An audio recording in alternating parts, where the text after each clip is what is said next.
بسم اللہ الرحمن الرحیم۔ السلام علیکم ورحمۃ اللہ وبرکاتہ۔ جو بھی شخص اللہ الصمد کا یہ وظیفہ کرے گا وہ ساری زندگی کسی کا محتاجی کا شکار نہیں ہوگا، ہوا وہ پیسوں کی صورت میں ہو یا ہوا وہ کسی بیماری کی صورت میں ہو، وہ ساری زندگی رزق اور دولت کی طرف سے بے فکر رہے گا، قسمت کے بند تالے اس کے کھل جائیں گے۔ جو بھی شخص اپنے بگڑے کاموں کو سنوارنا چاہتا ہے یا جو بھی شخص اپنے بدقسمتی کو خوش قسمتی میں بدلنا چاہتا ہے تو یہ عمل کر لے۔ اس عمل کا کوئی وقت کی پابندی نہیں ہے، آپ جب چاہیں یہ عمل کر لیں، مختصر سا یہ عمل ہے، اس کو آپ جس دن چاہیں کر لیں، جس نماز کے بعد کرنا چاہتے ہیں کر لیں، روزانہ کرنا چاہتے ہیں روز کر لیں۔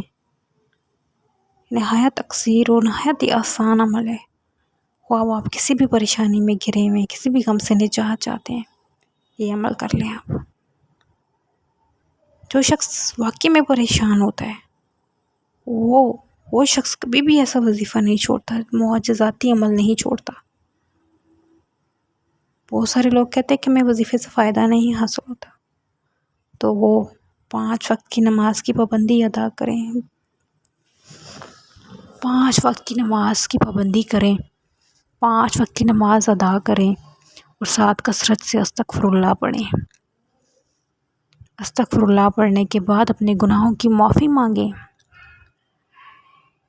اور جیسے وظیفہ بتایا جائے اسی تعداد اور ترتیب کے ساتھ کریں، تو کیسے نہ آپ کو وظیفے سے فائدہ ہوگا۔ اللہ تعالیٰ کے کلام پاک میں سکون ہے اور برکت ہے، بگڑے کام سنور جاتے ہیں۔ جب آپ 5 وقت کی نماز کی پابندی کرو گے اور کثرت سے استغفر اللہ پڑھو گے تو آپ کی زندگی میں ایسا سکون آ جائے گا، ایسا سکون آ جائے گا آپ کے ذہنی طور پہ، جسمانی طور پہ، آپ خود حیران ہو جاؤ گے۔ پھر آپ نے وظیفہ کرنا ہے۔ ناظرین، مشکلات، غم اور یہ سب انسان کی زندگی کا حصہ ہیں، لیکن ان سب سے نجات پانے کے لیے بھی آپ اللہ تعالیٰ کا ذکر کریں، 5 وقت کی نماز پڑھیں، کثرت سے استغفر اللہ پڑھیں۔ یہ معجزاتی عمل جو بتائے جاتے ہیں، اللہ والوں نے بتائے ہیں ہمیں، حضور پاک صلی اللہ علیہ وسلم نے بتائے ہیں، صحابہ کرام نے بتائے ہیں، ان پہ عمل کر کے ان سے نجات پائیں۔ خواہ وہ آپ تنگ دستی کی وجہ سے پریشان ہیں، بہت سارے لوگ آج کل بے روزگاری کے سبب پریشان ہیں، نوکری نہیں مل رہی اس کی وجہ سے پریشان ہیں، آمدنی کم ہے، لیکن آپ یہ وظیفہ کرو گے تو آپ کی آمدنی میں دن بدن اضافہ ہوتا چلا جائے گا۔ اگر آپ بے روزگار پھر رہے ہو تو آپ کو اچھی جگہ روزگار مل جائے گا، اور اگر آپ رزق اور دولت کی وجہ سے پریشان ہو، برکت نہیں ہے، تو آپ کی رزق و دولت میں برکت ہو جائے گی، اور آپ کی غیبی آپ کے گھر میں ایسی جگہ سے رزق آئے گا کہ آپ کی خود عقل حیران رہ جائے گی۔ یہ عمل کرنے کے بعد اللہ تعالیٰ رزق کے تمام دروازے کھول دیتا ہے، زمینوں آسمانوں کے رزق کے دروازے جو ہے وہ کھول دیتا ہے۔ انتہائی اکثیر عمل ہے یہ، جس شخص نے بھی یہ کیا ہے اس نے فیض پایا ہے، جس مقصد کے لیے بھی کیا ہے۔ تو آپ بھی خدارا اس عمل کو کر لیں، اس عمل کو کرنے سے محروم نہ رہیں۔ مختصر سا عمل ہے، کچھ ٹائم نکال کے عمل کر لیں، اپنی بگڑے کاموں کو سنوار لیں، اپنی بگڑی قسمت کو سنوار لیں۔ دعا تقدیر کو بدل دیتی ہے اور دعا عبادت کا مغز ہے، تو آپ نے دعا سے، یہ عمل کرنے کے بعد دعا سے اپنی تقدیر کو بدل دینا ہے۔ سب سے پہلے آپ نے 5 وقت کی نماز کی پابندی کر لی، ساتھ اپنے استغفر اللہ پڑھ لیا ہر روز۔ یہ نہیں آپ وظیفہ کر رہے ہو تب نہیں، ہر روز۔ چلیے وظیفے کی طرف چلتے ہیں۔ سب سے پہلے آپ نے باوضو مصلی پہ بیٹھ جانا ہے۔ قبلہ رخ منہ کرنے کے بعد آپ نے سب سے پہلے جو عمل کرنا ہے وہ ہے 3 دفعہ درود ابراہیمی بسم اللہ الرحمن الرحیم پڑھا، اپنے مقصد کی نیت کر لی۔ ہزاروں حاجات بھی ہیں، ان کی نیت کر لو، لاکھوں میں ہیں ان کی نیت کر لو۔ ذاتی گھر چاہیے، ذاتی گاڑی چاہیے، بے روزگاری روزگار چاہیے، نوکری چاہیے، من پسند شادی، بے اولادی، کوئی بھی حاجت، ہر انسان کے الگ مقصد ہے، ہزاروں حاجات میں ہے تو نیت کر لو۔ میں کہتی ہوں یہ عمل کرنے کے بعد اللہ تعالیٰ سے تھوڑا نہ مانگیے گا، تھوڑا نہ مانگیے گا، جو ناممکن لگتا ہے وہ بھی مانگ لو۔ بسم اللہ الرحمن الرحیم پڑھتی مقصد کی نیت کر لینی ہے۔ نیت کرنے کے بعد آپ نے سب سے پہلے 3 دفعہ درود ابراہیمی پڑھ لینا ہے۔ درود ابراہیمی جو کہ سب سے زیادہ برکت و فضیلت والا ہے، تو آپ نے یہی درود ابراہیمی پڑھنا ہے جو درود آپ نماز میں بھی پڑھتے ہیں۔ 3 دفعہ درود ابراہیمی پڑھ لینا ہے۔ 3 دفعہ درود ابراہیمی پڑھنے کے بعد آپ نے سب سے پہلے سورہ اخلاص کو پڑھنا ہے۔ سورہ اخلاص کو جو شخص 3 دفعہ پڑھتا ہے، اللہ تعالیٰ اس کو ایک قرآن جتنا ثواب دیتا ہے۔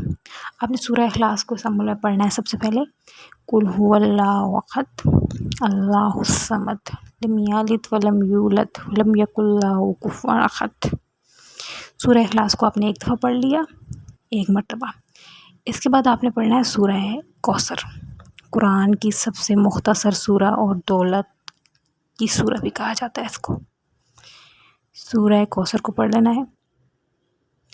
اِنَّا أَعْطَيْنَاكَ الْكَوْثَرَ فَصَلِّ لِرَبِّكَ وَانْحَرْ إِنَّ شَانِئَكَ هُوَ الْأَبْتَرُ۔ سورہ کوثر کو بھی ایک دفعہ پڑھ لیا۔ دونوں سوروں کو ایک بار پڑھنے کے بعد آپ نے جو وظیفہ کرنا ہے وہ ہے اللہ تعالیٰ کے صفاتی نام یا رحیم یا رحیم یا رحیم، اس کو آپ اپنے انداز میں یا رحیم کو صرف اور صرف 21 مرتبہ پڑھ لینا ہے۔ دائیں ہاتھ کی انگلیوں پہ بھی پڑھ سکتے ہیں۔ 21 مرتبہ آپ یا رحیم پڑھنے کے بعد جو آپ نے اگلا وظیفہ کرنا ہے وہ ہے اللہ الصمد اللہ الصمد اللہ الصمد۔ اس کو آپ اپنے انداز میں دائیں ہاتھ کی انگلیوں پہ پڑھ سکتے ہیں۔ صرف اور صرف 35 مرتبہ 35 ٹائم 35 مرتبہ آپ نے اللہ الصمد کو پڑھ لینا ہے۔ جب اللہ الصمد کمپلیٹ ہو جائے تو آخر میں آپ نے وہی درود جو اول پڑھا تھا، آخر میں 3 مرتبہ درود شریف پڑھنے کے بعد آپ نے ہاتھ اٹھا کے جتنے بھی حاجات مشکلات سجدے میں گر کے تمام حاجات مانگ لینی ہے۔ یقین امید ہے آپ کو وظیفے کی سمجھ آ گئی ہوگی۔ آپ نے رو کے گڑ گڑا کے سجدے میں گر کے ساری حاجات مانگ لینی ہے۔ بے شک اس کلام پاک کی برکت و فضیلت سے آپ کو اللہ تعالیٰ کبھی بھی اپنی بارگاہ الہی سے خالی ہاتھ نہیں لوٹائے گا۔ اللہ تعالیٰ ہم تمام مسلمانوں کی جائز حاجات قبول کرے، ہر مقصد میں کامیاب کرے، دنیا اور آخرت میں کامیاب کرے، آمین ثم آمین۔ اس وظیفے کی اجازت سب کو ہے، ہر کوئی کر سکتا ہے پاک حالت میں۔ اور یہ ماہ سفر ہے تو اس میں صدقہ خیرات زیادہ سے زیادہ کریں، چاہے وہ 10 روپے کا ہی کیوں نہ ہو، جتنی استطاعت رکھتے ہیں اتنا کر دیا کریں۔ جزاک اللہ خیر۔